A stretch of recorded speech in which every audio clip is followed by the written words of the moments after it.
Okay, having a look at rational expressions when we're adding or subtracting. Now the big important thing that we need to remember is that we must have the same denominator. So that's super important when we are adding or subtracting.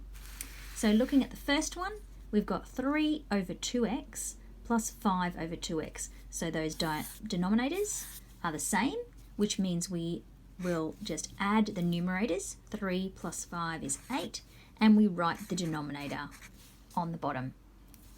In the next one, we've got different denominators. So we have 6 over x minus 1 plus 5x over 4. We want to have the same denominator. When we can't see a common factor or anything related, the easiest thing to do is multiply them by each other.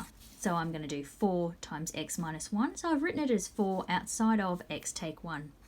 Then on the top, I'm going to do whatever, see I have an x minus 1 there. The thing I don't have is the 4. So I'm going to do 6 times 4.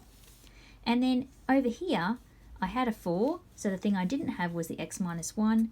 So I need my 5x outside of x take 1. Some people refer that to a bit of cross multiplying. So when we expand that or simplify what we've got there, 6 times 4 is 24. Expanding that bracket there, I get 5x times x is 5x squared. 5x times minus 1 is minus 5x. And I keep my denominator there. I could expand that out and have 4x take 4, or I can leave it as it is as 4 outside of x minus 1. If you are into quadratics, you could then have looked at this one to see if you could factorize that any further and cancel out. Otherwise, we leave it as it is. There weren't any like terms to collect there, so that's why I've left that as it is.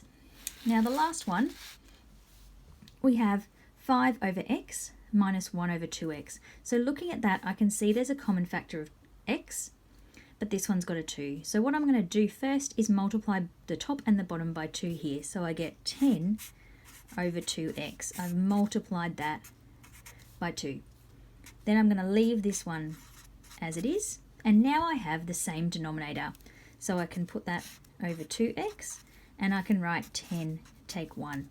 That means I can then work that out because I don't have any, these are both like terms, so I don't have any x's, and I can just do 10 take 1 is 9 over 2x, and that is my answer.